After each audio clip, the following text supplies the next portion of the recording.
What's up, everybody? Today we're going to be trying something new on the Fraud Boxer podcast.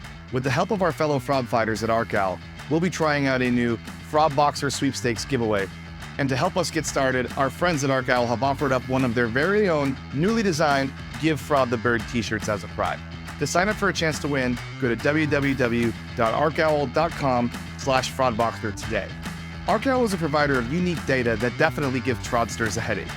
As mentioned in past episodes, I am a user and I am a fan of the service. I believe that ArcOwl is a necessary component to any company's fraud review process, especially companies that take in email addresses as a field from their customer. For all of you that are ready to pull the trigger on adding ArcOwl into your fraud review process today, you can use the code FraudBoxer24 at checkout to receive 3 Give Fraud the Bird t-shirts with any purchase of ArcOwl Query now through August 31st, 2024, for you and your team to comfortably fight fraud with attitude and style. Now let's get to the show.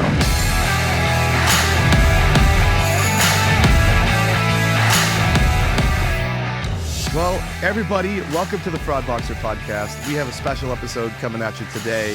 We have a full house. I got Rob, I got Alexander, and I got Corwin here. 4 people on the show all at once. It's going to get weird. It's going to get wild. So welcome, everybody. How's everybody doing today? Corwin, you were on vacation, so I'm sure you're rested and well. Rob, how are you doing? Sunny and hot. That's Texas for you. Here, so yeah. And then Alexander, how is it in Vegas? Sunny and hot. Yeah. I just moved here. I just getting my bearings back. Sunny and hot. It never changes, bro. Did it change a lot while you were gone in the year and a half? No. So out of the frying pan, into the fire, back to the frying pan. So funny story. So Alexander and I were in New York City last week. We were at the Riskified conference, and I came back not feeling great, probably COVID. But I was talking to my neighbor, social distancing outside on Saturday. And coincidentally, Alexander, I am going to wind up in Las Vegas on Monday morning to play golf, only to be leaving at 3 in the afternoon to come back home. So I'm leaving here. He's driving at 1:30 in the morning, leaving from our neighborhood. 6:30 a.m. tee time at Wolf Creek. Going to be out of there probably by 11, 12 o'clock, and then on an airplane by 3 and back home for dinner. So that's going to be a long day. Yeah. Dedication. Well, that sounds like a fun day. Alexander, you're a golfer now, right? And Pro. Corwin, have you played that course that he said? I don't believe I've ever played Wolf Creek. I played a lot of golf in my youth at a relatively competitive level. I was like a schlub minus something like that. But no, I never played Wolf Creek, and I haven't played in many, many, many years now.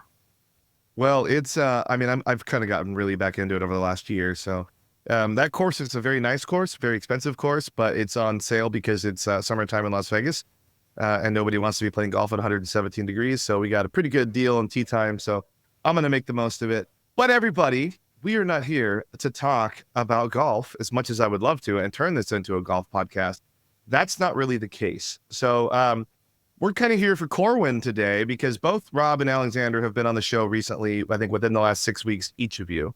So Corwin, you have not ever been on my show, and we want to talk about you. And I know Alexander has prepared quite the number of questions for you in this document for me as well. So where should we start, guys? This isn't even my show, is it right now? It's definitely your show. Well, we can, we'll start with maybe the reason for me with Corwin is Corwin is a member of our team at ArcOwl now. And we were so excited when we heard that Corwin was available because ever since I've met Corwin, I always kind of thought at the back of my mind, it'd be really cool to have Corwin on our team someday. If Corwin was ever available, got to figure out how to make that work. Every conversation I had with Corwin up till him joining the team, I always had a takeaway every time. Sure. And I was always, thinking, man, this guy knows his fraud, knows his product, and then knows the development part and, You know, it's just really fun to talk to. So So you Yeah, open that there's your checkbook intro. and now he's there. intro Corwin, no pressure, right? Yeah. Yeah, right. Hey, Corwin, let's talk a little bit about you. Where are you from? I think most people will know your previous company, so we don't need to really get into that one very much. Where are you from? Where do you live? Who are you? What's your favorite song? You know, all that sort of stuff. Yeah. So I grew up in Southern California. I spent my entire, first years of my life through college in Southern California. I grew up in Covina. I don't know if you're familiar. A lot of people have heard of it vaguely. And then I went to college in Claremont at Harvey Mudd College. So I was only, 15 minutes from home when I went over to school. That was really nice. And then I ended up Indian Hill actually Road, moving right? Yeah, exactly. That's right. Yep. And ended up moving to San Diego, my first place out of college. And then from there, I wound up here in Vegas, where I am now. Oh, you're in Vegas I- too. I thought you were in Yeah, Phoenix like, for some reason. Okay. Nah, I was in Phoenix a few years back, but during the pandemic, as everything kind of got pushed to remote by default, I came back to Vegas. It's a place that I've had a really good time living. One of the Yeah. coolest things is, like, as you mentioned, you're going to be here soon. There's just any friend that I want to keep in touch with is probably going to be in my town sometime relatively soon.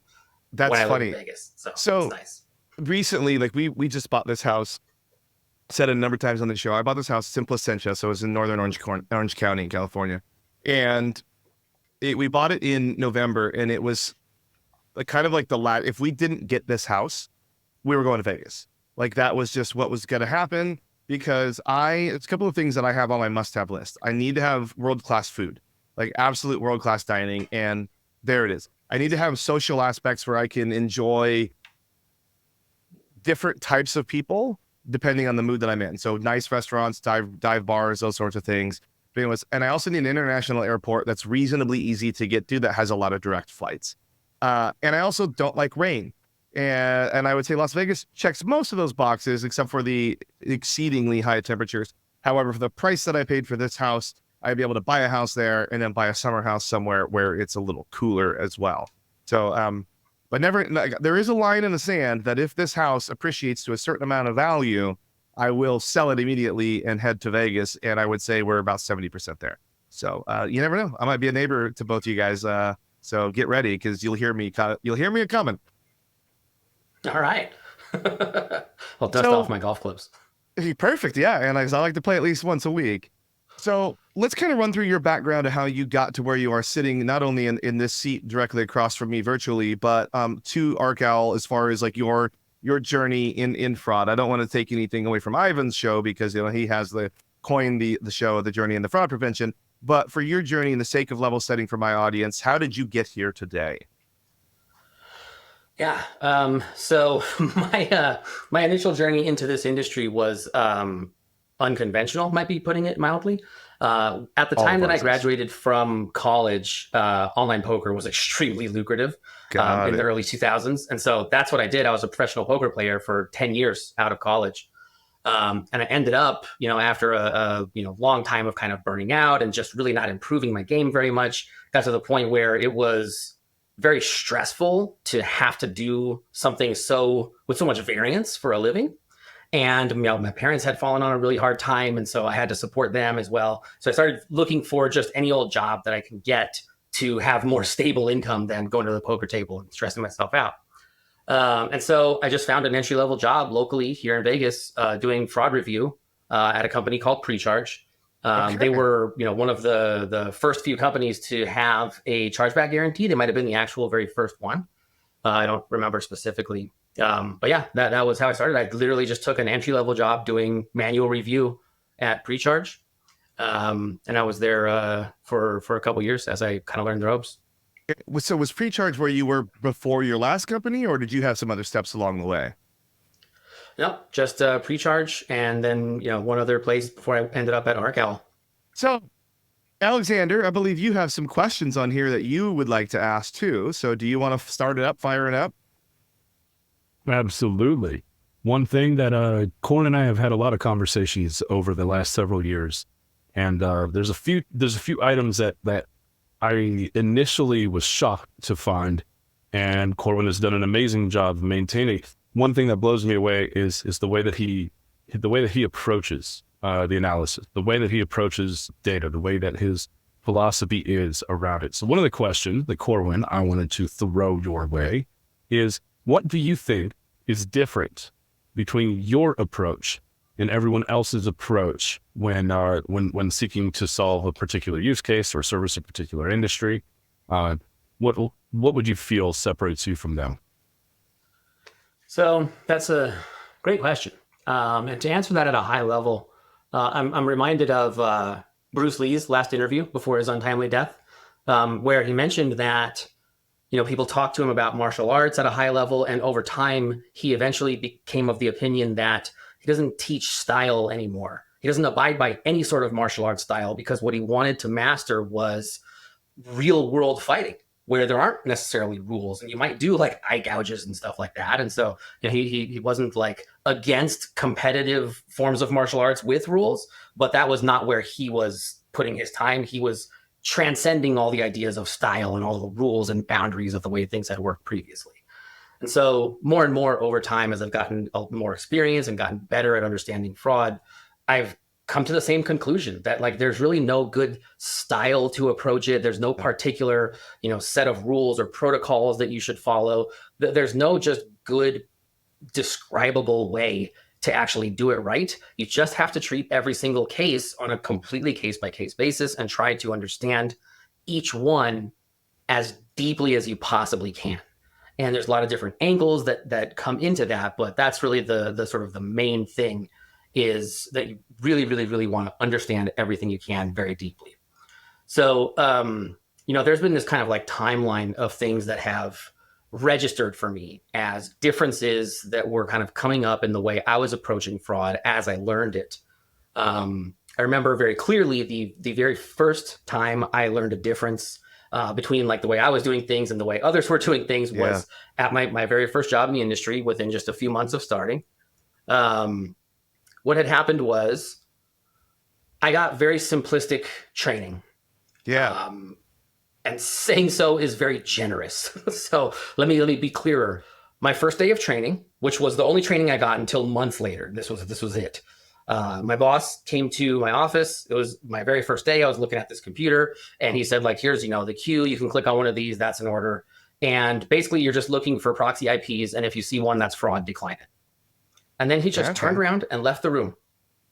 And that was all the training that I received, was look for proxy IPs. That's fraud. So it didn't really seem like that was enough. I certainly wasn't one to sit there and just go, okay, I'll just like decline everything with proxy IPs. So I remember within like a month, I came to a situation where I was reviewing an order for a customer that had lots of prior order history in our system, and all of it was legitimate. They had never gotten a chargeback. Absolutely everything about the order was perfectly consistent with all their previous orders, the same shipping address, same email address, same everything, but they were using a proxy IP. And so now I'm like at this immediate contradiction between the directive I was given and what I know to be true. And so, I did actually ask my boss to like give me some feedback on it. His feedback was the exact same thing as it was before. Proxy decline it. Decline. Yep. So I didn't do that. Everybody I uses a corporate VPN. Like, don't worry about that. VPNs weren't very popular back in 2012. Yeah. It was like, it wasn't the worst approach to just decline all the proxy IPs because VPNs just weren't really in use.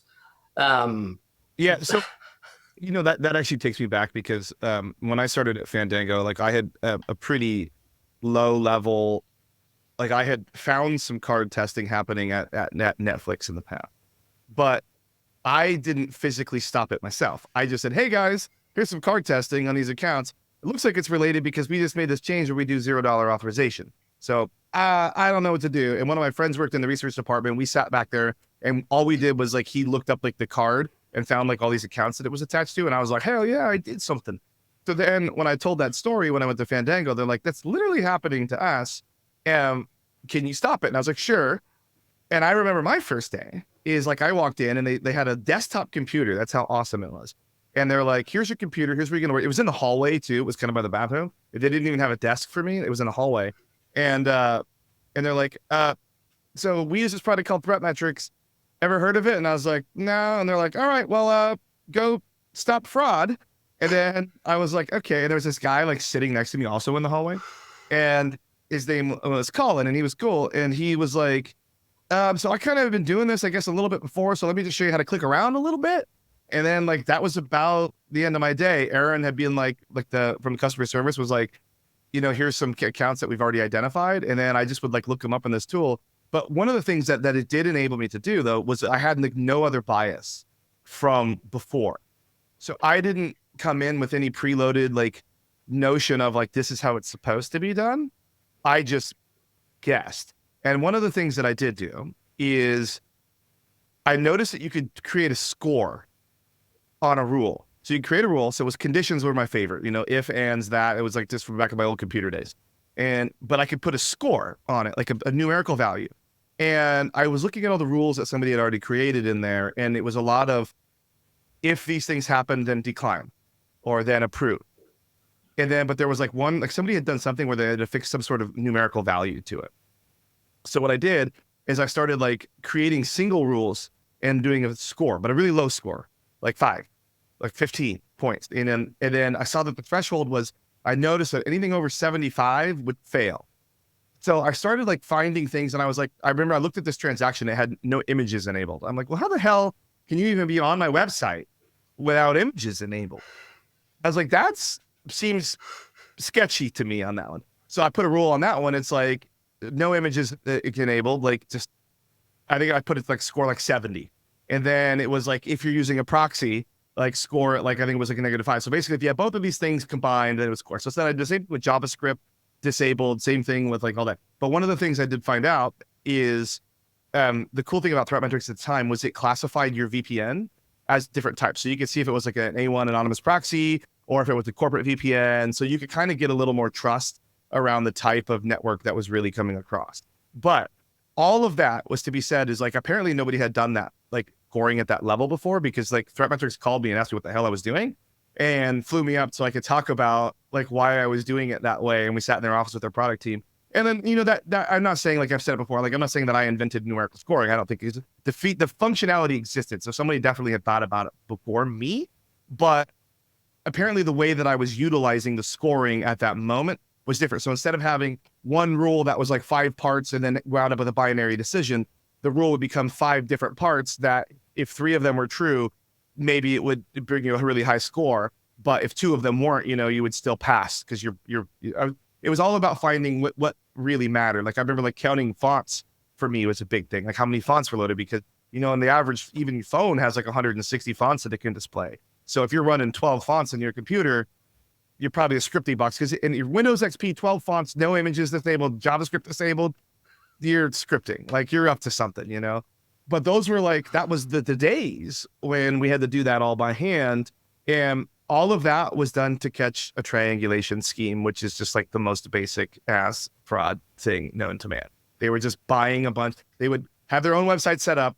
You buy tickets on there. They would script it and fulfill the order from my site with a stolen credit card and then deliver the order. Just super simple. But it was like the pain in our ass, and it got me in this industry, and it kept me wonderfully employed for several years there while they wouldn't go away. Yeah, triangulators historically do not go away. That's not really their MO. I mean, when I figured that out, like it was always my goal was to just make them so annoyed that they would go to our competitor and buy tickets from them at the time. And I know that our competitor You don't have was to getting outrun hit. the bear. Yeah, like I know that our competitor was getting hit because I saw them at a conference probably like 2014, and like it came up that they were getting wrecked, and I knew the tool that they used, and it wasn't as good as ThreatMetrix was at the time. So I mean, mission accomplished, I guess. I did get the Department of Homeland Security to seize the domain, but that only worked for about a day before they spun up a new domain, so it didn't really work. So yeah. So let's talk about if we could, let's talk about email for a second, because it is on our notes, and I think that it is important. And I just did, I recorded another one of these yesterday where we talked about how important email is. So Corwin, What's your opinion about email, if you could? Yeah. Yeah, this is actually, Alexander, I think this is one of the very first things we ever spoke about when we first met, was just the kind of like central importance of email address in fraud review. This is one of the earliest things that I learned, partially because of the example that I just pointed to, where, you know, a known legitimate customer just showed up with using a proxy IP one day. And I started thinking about, like, you know, if that proxy actually signaled fraud there somehow, then like, how would it work? That would mean that like this email inbox is going to receive a notice that like your order has been received and your order has been shipped and whatever. And that's like a, you know, known good customer who has ordered from that merchant before, but somehow they're not the one in control of that email inbox. And so then it got the gears turning of, you know, like the email would have to be hacked in order for some fraudster to be pulling off this particular order that's so consistent with the ordering patterns historically for that person. And it seemed much, much, much more likely that they would just have some reason to use like a proxy or VPN or something like that. And so the more I got thinking about the role that an email address plays, the more I started realizing that because it's such a central core part of our lives. I mean, imagine like what you can do if you control someone's email. You can recover like any of their other accounts, right? Any account they have anywhere. You just say, I forgot my password, and they'll trust that whoever has access to the email inbox can just change the password on this account. It's an enormous amount of trust that's extended to an email inbox. And so accordingly, there has been a reasonable amount of security built up around it. There's a lot of, you know, good security options if you set up your email correctly. And generally, email hacking is just kind of hard, as well it should be, right? Because if it was easy, then everybody would have everything compromised all the time. That's funny. We did talk about that yesterday on the call too. Is like, you know, if you can successfully compromise someone's email, like you get everything, like you do at the end of the day. But thankfully, it's not as easy as people think to just compromise someone's email. Like, granted, people share passwords and all that, but I mean, I use G Suite for all of my corporate stuff, for my regular day job stuff. That thing is constantly asking me to re-sign in. And thankfully for me, because I'm smart and I'm awesome and I love passkeys, everything's passkey enabled. So it's relatively secure there, you know, but you know, nothing's perfect. I think that I'll chime in with yeah, something. please do. 'Cause email is your life, man. Yeah, it is. So kind of going back to kind of how we were trained, you know, starting out with the IP address, VPNs. For me, I was trained to look at the email first. Interesting. And so that's why I'm kind of where I'm at. Is that if it's Outlook.com, decline it. That's just a hard. That's what I'm telling all of my staff. All of my staff when I walk in. Look, guys, your only thing you have to do is look at the email. If it's Outlook.com, decline it. It's fraud. Just also Gmail, Hotmail, all of them. If it has a plus how about sign we in just the stop Gmail, taking orders? Yeah. But it was like if the email address, so Yahoo YQL back in the day, we've talked about that, where it was like it could tell you this email address was created 2 minutes ago. You know, that was a really cool signal that has since gone away, but that was kind of how I was trained. Was like, if you see the email like this, cancel it. Yeah, and then my next job, it was kind of interesting because email has kind of always been my life, but I'm kind of in the gray on it, where I'm kind of, you know, looking for ways to kind of hack an email too, just because, you know, we think like fraudsters to be able to stop it. And I was leading a training class at my next job, and I was asking somebody their email address, and I looked into it without having a tool that we had built yet, and did several things, and actually took over the email address, you know, right in front of them, in front of the training, and they were so concerned, and I think that was maybe a reason why I didn't get a promotion. That's funny.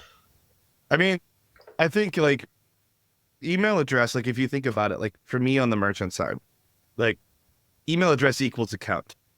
Like it just does. That's just what it is. And then for me as a human being, email address equals my identity. In the modern world, it's my identity.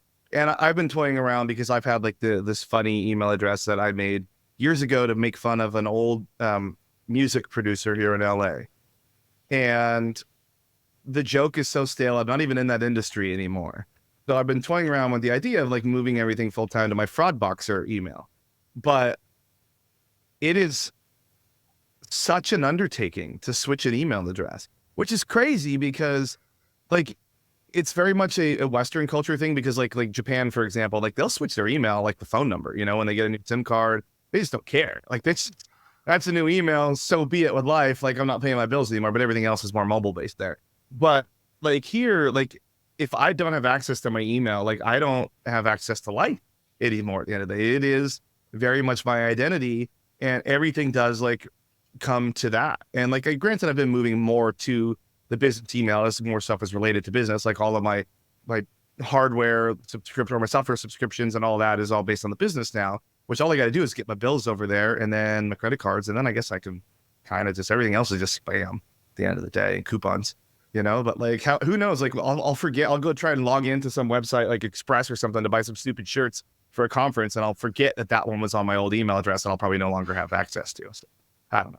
Email is just, I think like we all talk about like, it's not as important. I think a lot of fraud fighters like to pretend it's not as important as it is.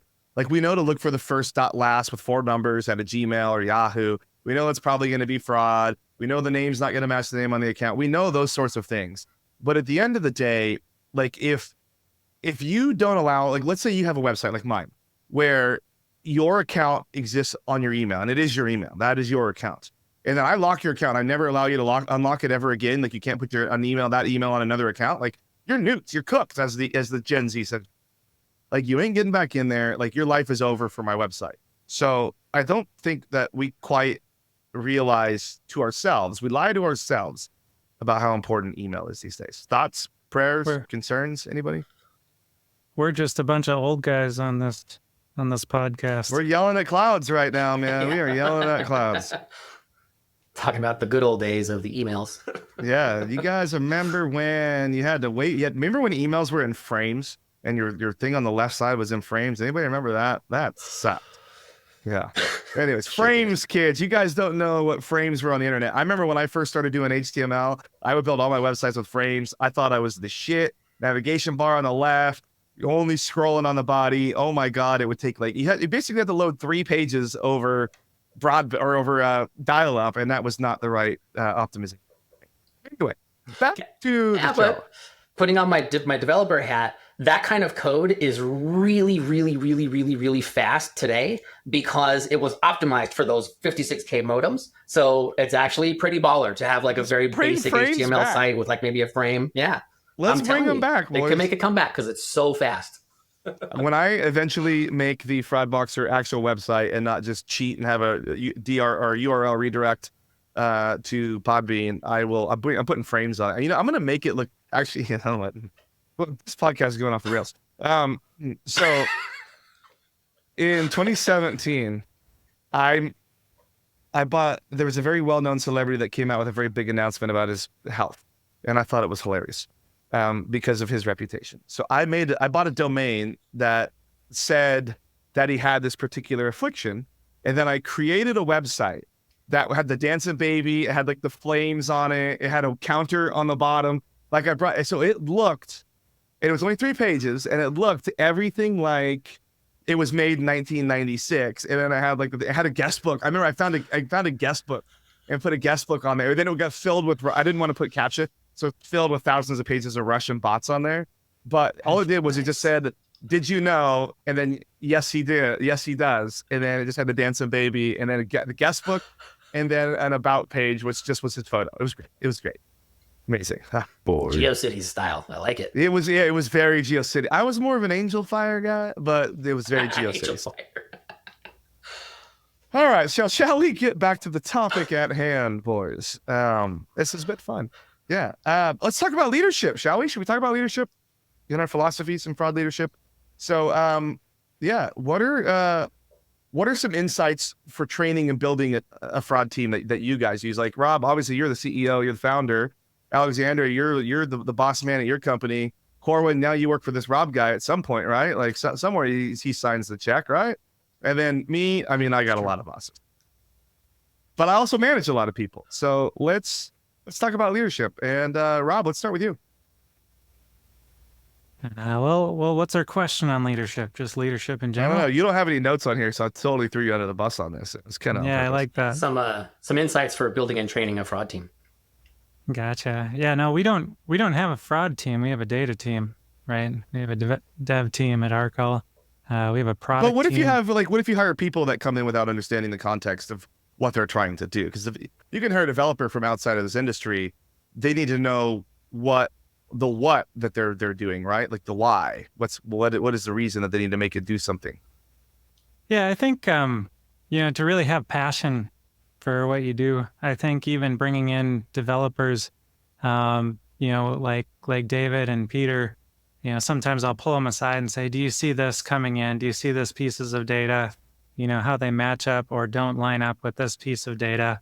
Right now, even though we don't take, we take minimal fraud data with Arcall, just looking at some of the data, it's really fun to kind of say, this data doesn't line up. That's the main core of why companies use Arcall, is to provide data that, potentially doesn't line up with other data and add that extra data. But as far as kind of, I think we talked about this last time, you naturally talk about what you love. I think just being passionate about, data, passionate about email, passionate to stop fraud, kind of oozes out and, gels with We the should rest start of an the email team. company too. Like we should build an email company that does email the way that we want email done. Like we're coming after you, Gmail. Get ready. Yeah, we'll get them. We should. We should. We should call it. Oh wait, never mind. I was gonna make a yacht mail joke, but never mind. Gmail again. Yeah, Jmail, and it's like just Jordan mail over here. Anyway, yeah. So yeah, Alexander, what about you? I think that when it comes to bringing personnel from whatever position they're in up to being as effective as they can be, the first and foremost idea is scope, right? So when you look at somebody who's been an analyst for a company for 5-10 years, or whatever their tenure might be, they've seen one set of data. They've seen it one way. They've seen how it operates with that data, that technology, those policies, those procedures, those personnel, all those different things. Yeah. But it's only one set of it, and they might be really good over there. But when they hop over, it's a new world, depending on of course what the difference is. So I feel that the first most important idea is to encourage and empower any analyst, any team that's working with fraud to understand the scope of where fraud is as it's being reported by the industry, whether that's globally or nationally, whatever, wherever your operation lives, and wherever there's similarities.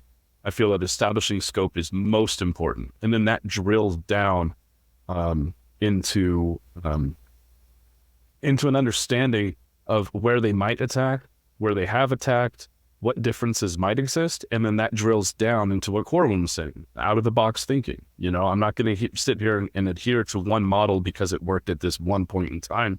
Fraudsters are always evolving. These fraud methodologies are always evolving. And for that same reason, we need to encourage the members of our teams to build out functions that are outside of the box, things that are not clearly defined today.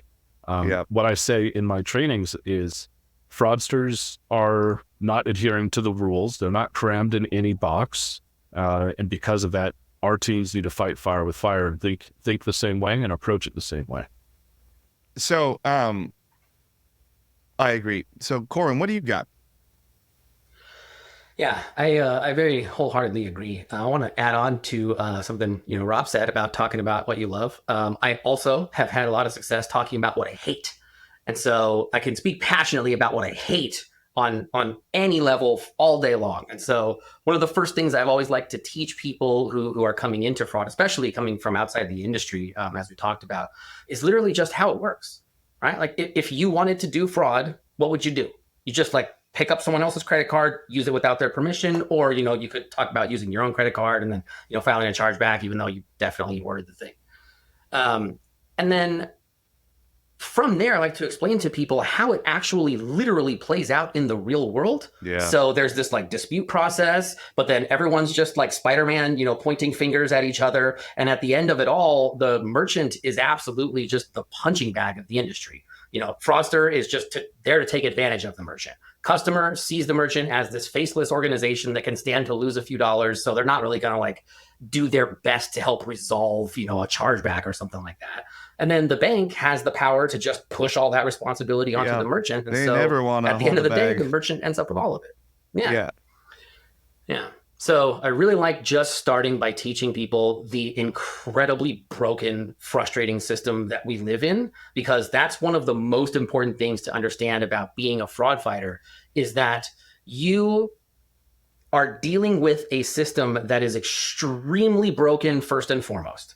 And probably like 50 to 75% of all the instances of like a review that you did where you had to kind of go and do a deep dive after the fact, maybe you got a chargeback on it or something like that, they just actually weren't your fault. So you didn't do anything wrong. And it's not that you misunderstood something. It's literally just, the cardholder didn't recognize the merchant name on their statement. Yep. So they filed a chargeback, or the customer rep was going over the recent charges one by one on the phone, and the cardholder kind Just of got looped tuned in. out and just said, Yep. "Yep, those all sound like fraud," but meanwhile, 2 of them were legitimate purchases. And that's a good foundation for people to understand that they're getting into kind of a murky space. And knowing that you're getting into a murky space makes it kind of easier to understand that like you're going to have to make some decisions where no one's going to be able to tell you with much certainty whether you're doing the right thing or not. We're all just going to have to find out together. Yeah. Interesting. Yeah. I mean, for me, I think that's a really good way to put it, is like, what are they, what is the real world impact that they have when they make these decisions at the end of the day? What are they up against? I think that's a really good way. We hire right now, both from internal other teams and then completely external. And I don't always, for especially for my mainline front reviewers, I don't necessarily require them to have any experience at all. So some of them come in, and some of my best analysts, like I have a gal on my team. She's been with me about 2.5 years now. She was industry adjacent before. There was some family in the industry, but she didn't work in the industry at all. And she's one of my best, because she came in with no bias, no idea of what should be happening, and she just fully embraced what's happening, her role, what part she plays in the process, and what she needs to be doing. And she's been doing a great job, Like I know on like Corwin, on your notes, you put like you usually look for finance people. We actually look for customer service people that understand the impacts of the decisions that they make. So if they decline an order and they're wrong, like someone's going to have to maybe answer that phone call of somebody angry saying, "Why did you cancel my order?" But they approve an order that they're wrong. Fraudster gets away with it, feels more emboldened to come back and try again. So I'm one of the people though too that like I don't do the coaching this on my team anymore. Like that's Steve and Christopher and other Christopher. They are the ones that do pretty much the hiring. Like I let Steve completely pick the person. I never even interviewed the most recent person that we just hired. She's doing great too. But one of the things is like years ago, I had a manager for me that when we did our one-on-ones and our QAs, is he would take an order that I got a chargeback on myself, and he put it on the screen, and he would say, "I can't believe you did this, blah blah blah blah blah." And the best way that he did it was he put up on the screen. He'd say, "Can you just tell me why? Like, what did you see on this order that you wanted to approve this order?" And that was so much more useful because he could understand my thought process, and he could see maybe something that he might have overlooked. And I could understand maybe particularly for this business, the business that I was new at the time, as to what their decisions were, because it was different than the decisions that I made, and the business was different than the decisions I made. And it's such a better way. So I make sure that like my teams, when they are reviewing their people now, that they bring that same sort of thing. It's a learning experience, because especially this day and age where like fraud claims aren't usually fraud claims. They're usually some jackass just trying to get free stuff. It's not you. It's probably not the analyst being wrong. It's the person is lying, and now we got to deal with that. But yeah, all y'all, like, what is your favorite aspect of managing? Like, you guys, just let's rattle them off real quick because we're gonna wind up going long, and we got a whole another section we got to hit too. So Rob, let's start with you. What's your favorite part? Corwin, start with you. Okay, sorry. Yeah, no, go for it. Yeah, no, my favorite things really all have to do with the kind of like interpersonal aspect of working on a team that is, trying to solve problems to kind of increase good in the world, right? We're trying to solve cases where, maybe somebody is ordering something, they really need this item, but their order really looks like it's a fraud attempt. So, we got to figure it out. And being able to coach people and to work on problems together as a team, and especially to elevate others to the point that they're starting to notice things that I'm missing very quickly in like their training or whatever. That's so one of the best feelings. Yeah. Yeah. I mean, I think for me, like I'll rattle mine off because I'm just going to go out of order and it's my show. It is, I really love seeing people's career growth. Like especially people that have been in a role for a very long time and hadn't had momentum, and then to see them be given the opportunity to thrive. And like I'm proud of myself on a manager of listening and being like, hey, tell me why you want to do that. Tell me why we should do that. And like not just being like, no, we're not going to do that. Sometimes I'll say no. Sometimes I will exercise executive privilege, and the Supreme Court said that I have completely unlimited executive privilege now. So I am going to abuse it when I need to.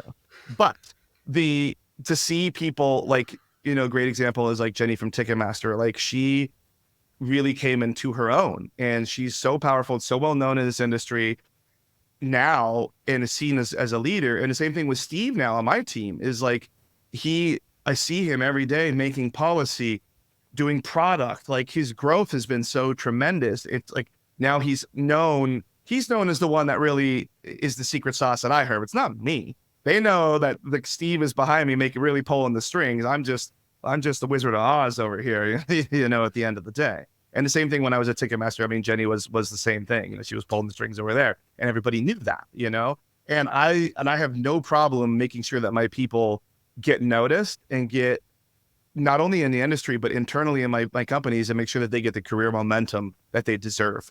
Because I don't do it, they do it, and as long as they're succeeding and they're doing it, that means that I enabled them to make the correct things, and that still looks good on me. So, yeah.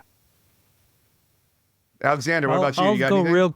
Oh, there you go. Let's go, Rob. Yeah, no, we're just doing this. This is the show. It's your turn, Rob. All right, I'll go. Real quick, I really like a product that's created by a team. Yeah, I can create a product by myself, but with a team, it's so much better, especially with when you have the people that make you better. I mean, in mine, yeah, go ahead. Oh, I was going to say mine's pretty much a combination of all three of what you guys said. Because of the way that I operate within the industry, I get to work with people like you guys. I get to work with other thought leaders in the industry, and it's just amazing to have my preconceptions that are turned into misconceptions. It's great to have those things broken, from the outside looking in. I might look at a particular use case under a specific, set of conditions, and I would just quickly assume, well, it's obviously this and this and this. But then you work with someone like Corwin, says, well, let's pump those brakes, buddy boy. Check this out and check this out. And I love those breakthroughs. And it's through that type of a collaboration that I feel our industry is going to continue to grow. And it's those types of interactions that I enjoy the most about working with the team.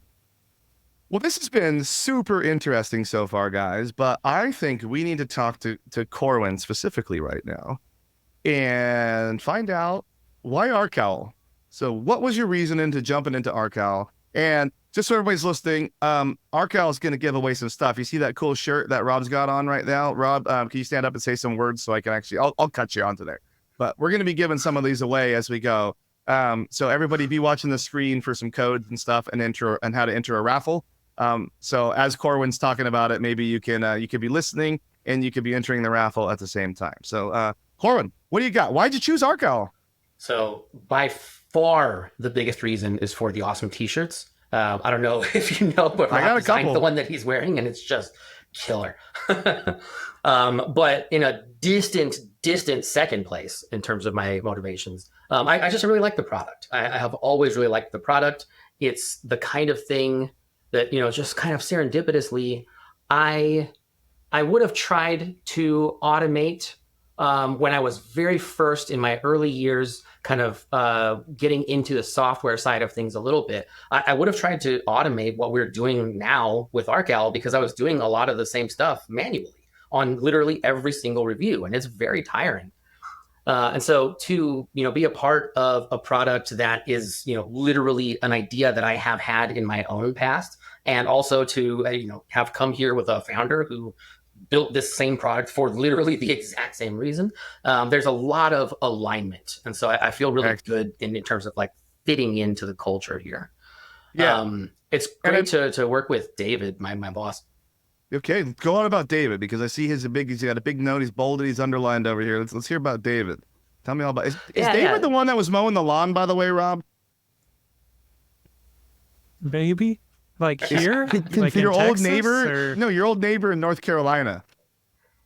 Oh, yeah, he's an old neighbor, but he lived in an apartment next to me. He shouldn't have been mowing the lawn because we had maintenance. Oh, well, I don't know. Okay, so we were in an apartment.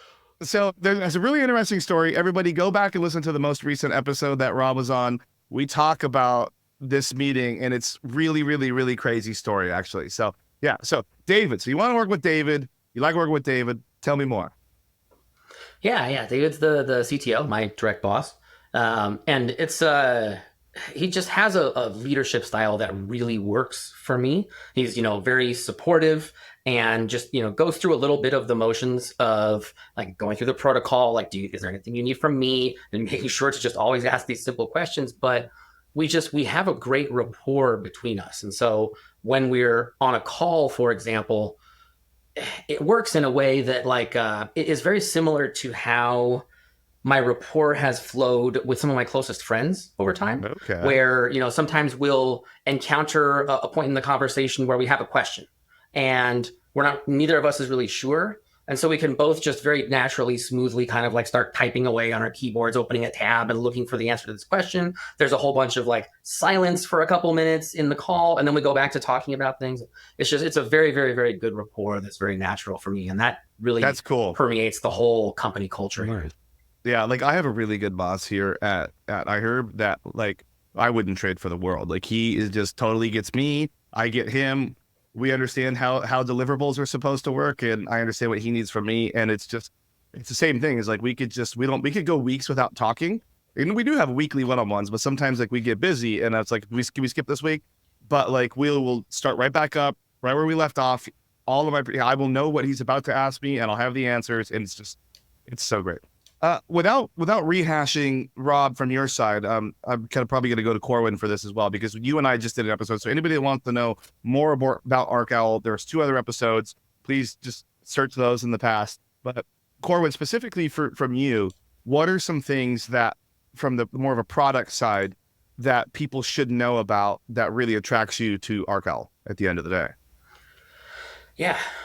So what we're really good at is email and phone intelligence, and especially connectivity between them. So you can imagine that we've discussed already how important an email address is and all the intelligence that you can get on it. A phone number has a very similar profile. It's just that the phone is not going to usually get a notification that your shipping, has been received or whatever. So the email has that kind of extra thing to it. But being able to know that an email address is well established, a phone number is well established, has a caller ID that matches the name you would expect or whatever, and has some tenure, especially. So if you know for sure that the phone number has been around for a long time, has a decent first seen date or something like that in your system, then that's a really, really strong indication that if there's fraud on the other side, there's a lot of patience that had to go into the fraud to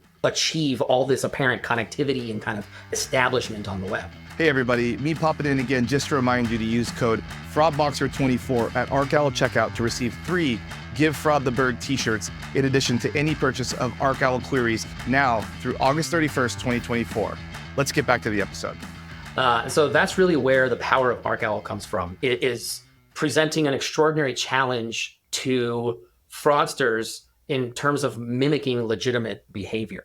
So Alexander, I know that we've talked about like synthetic identities on a few occasions. How do you feel about some of the challenges that you might have faced in spinning up some, really like convincing synthetic identities or something like that at some point in time, or anything along those lines, given what Arkel does?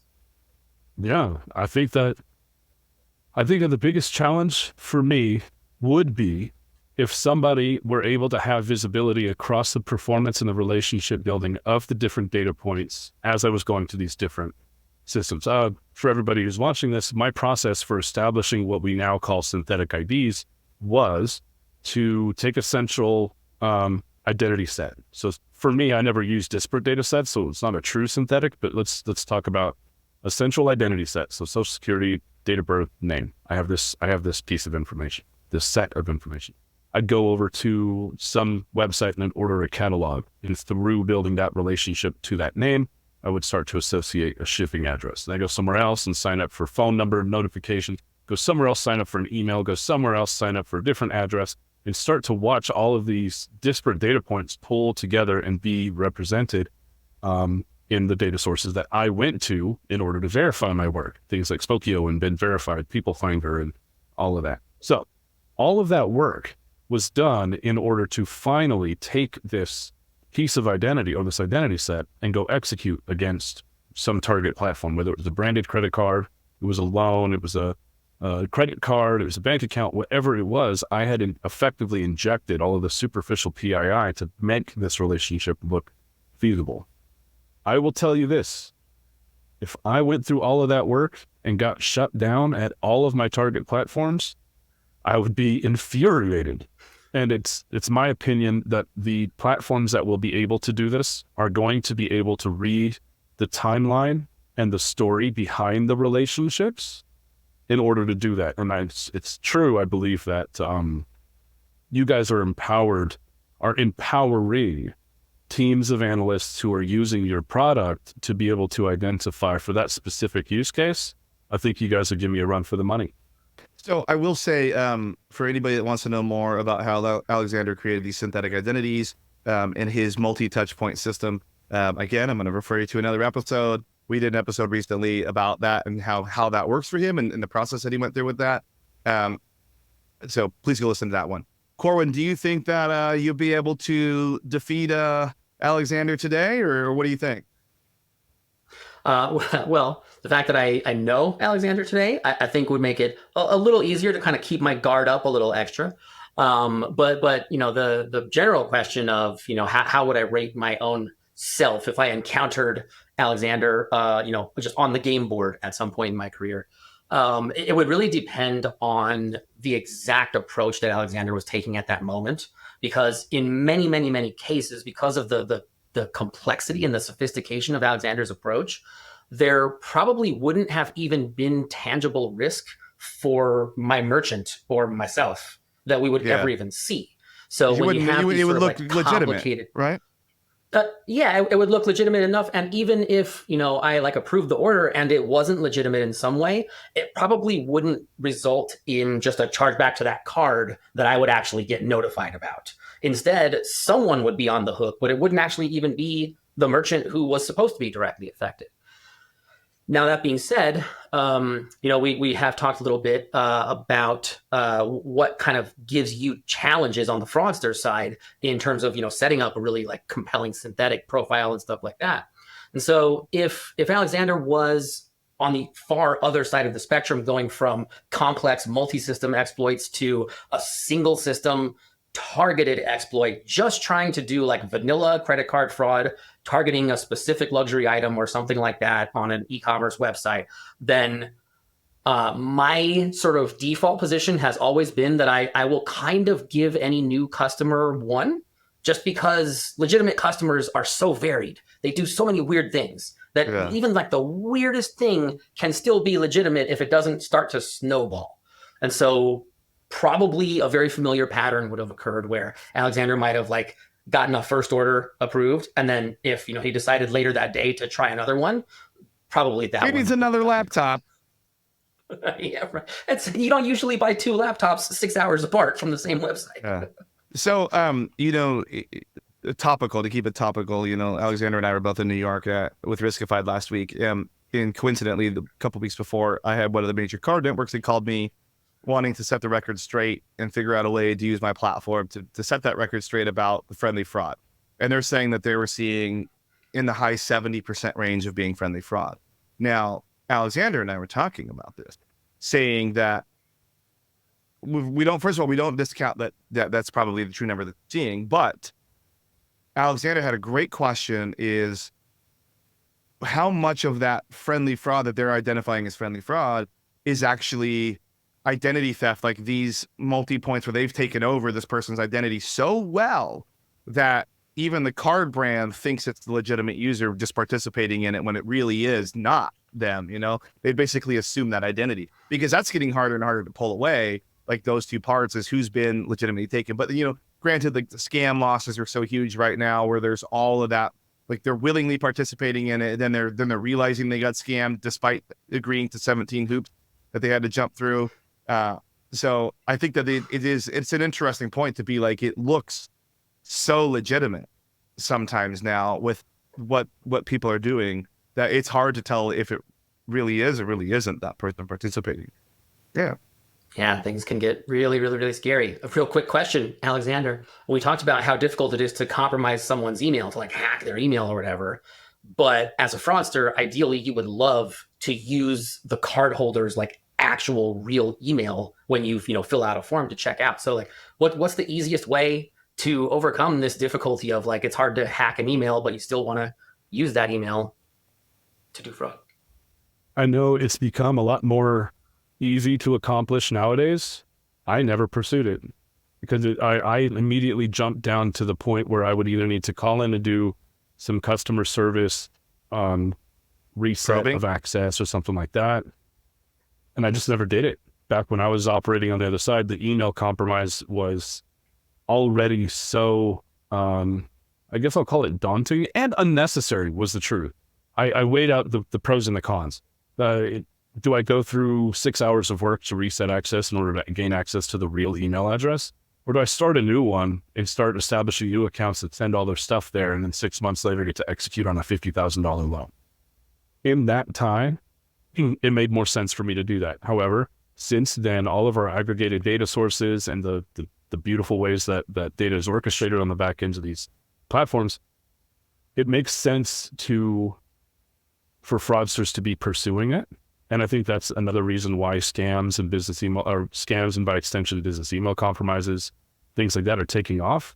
Because, as you guys were saying earlier here, it's pretty difficult to get a hold of someone's email address. It's pretty difficult to get in there relative to anything else. A username and password combination to get into the bank account is easier than resetting email access. And I think it's wild to think that, but I think it's true. And that's why scams started to take off. And we start to see that avenue being used to compromise emails. Does that answer what you asked? Yes, I was looking for an even simpler answer because the only person I ever heard say this, and it was just one of the scariest things I ever heard as a fraud fighter, because it was something that I had thought of a lot, but that it never really seemed like it would work. But at some point I remember asking you about this exact topic, and you just said, well, why don't I just use their email? They might not notice. Or like the thing might ship out before they even look in their email inbox. The whole reason not to just put the cardholder's real email address in the checkout form, even though you're not them and you don't control the inbox, is because you don't want them to get the order notification and have the order canceled. Right. But I mean, is that going to happen every time? No. And it's so powerful and so legitimizing to just type the real cardholder's email into the checkout form while you use their credit card that it can lead to, a lot of edge cases where stuff looks extremely legitimate. And there's just a simple sort of statistical failure of one safeguard that you thought you had in place. Yeah. And I'm shocked that I didn't see more of that over time. So let's, as we begin to wrap up. Oh, go ahead. Hopefully fraudsters aren't really listening to this book.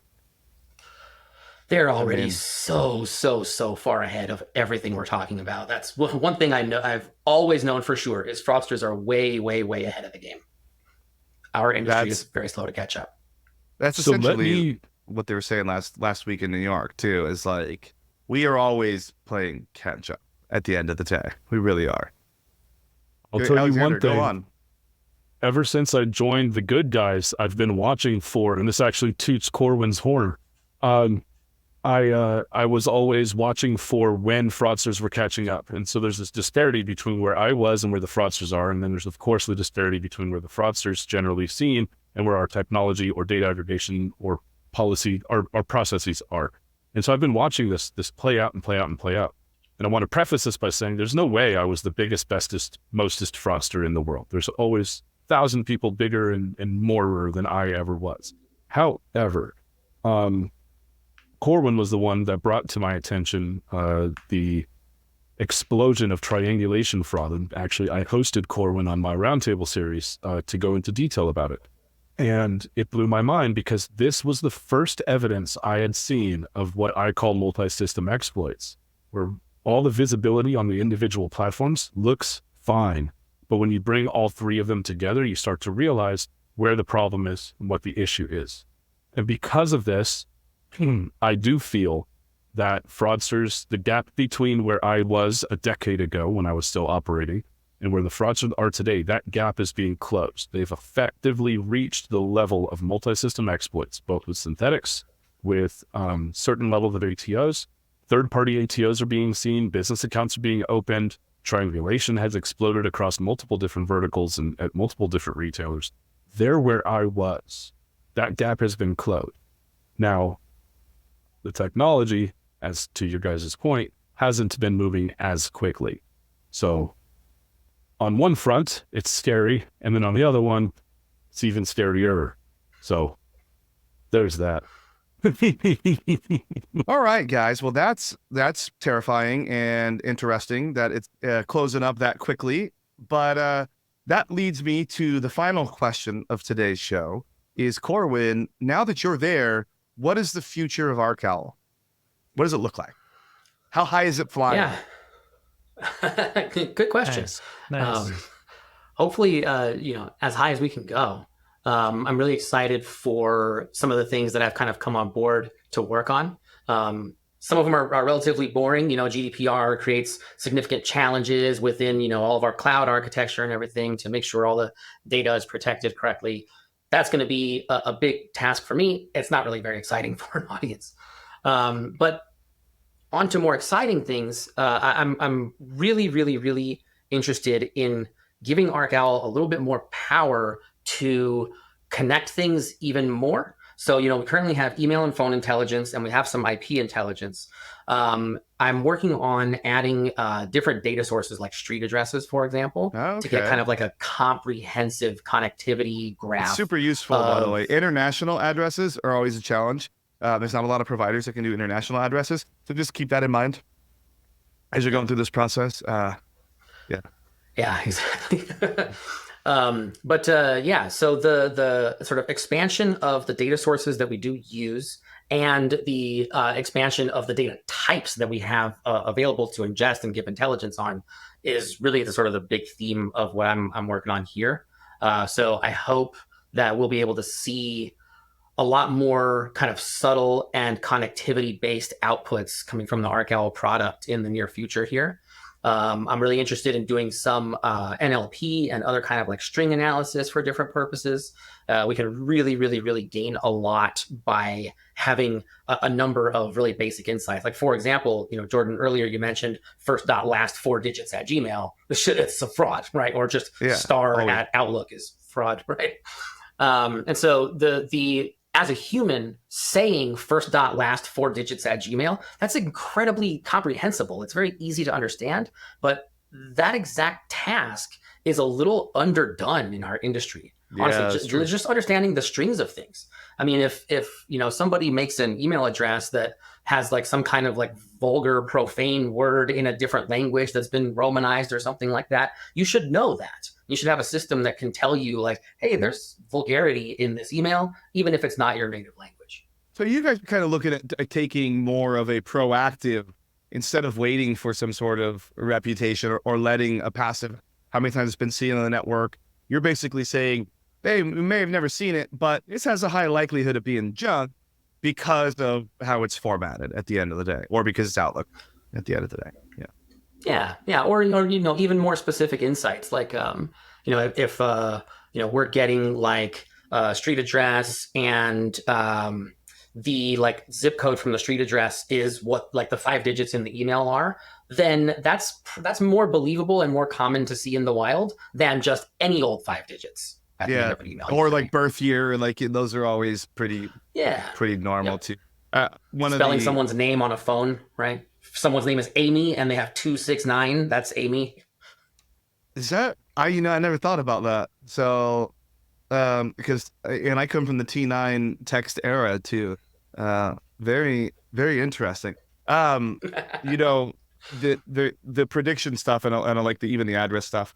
One of my consulting clients, my only consulting client, who actually is a client of yours, by the way, would find that very, very, very useful. So please spin that up and please email him and tell him that you spun that up. Well, Corwin, it was nice to see you again. Alexander, I haven't seen you in 5 days, so good to see you again. Rob, I talked to you yesterday. For everybody that wants to know more about ArcOwl, there are 2 previous episodes that do talk about the history of ArcOwl. The last one was very good, where Rob and I talk about like our thoughts on running a business. He dives a lot more into the history, and how and why ArcOwl exists. Alexander, he's done a ton of episodes with me. Always a pleasure to have him. You can hear more about his multi-system exploits, his synthetic identities, who he used to be and who he is now on previous episodes. And Corwin, thank you for being on the show, for putting all these notes in, taking so much time to prep, for doing this in one shot, just like we did. We have more that we didn't get through it all, so you're going to have to come back and do another one. But this has been a ton of fun. Everybody, also do not forget to join or enter the raffle for the Give Fraud the Bird shirt that Rob is wearing. Rob, you want to stand up one more time? I'll throw you up on the screen there. There it is. We'll get you one of those, everybody. For anybody, they're going to be running a special promotion through the end of August on this. I will have more information about that at the top of the show and the bottom of the show on how to get in on those promotions on separate recordings that I will do there. But guys, thank you so much. Appreciate you all. Hey, thank you. Thanks so much for having me. Thanks for having us.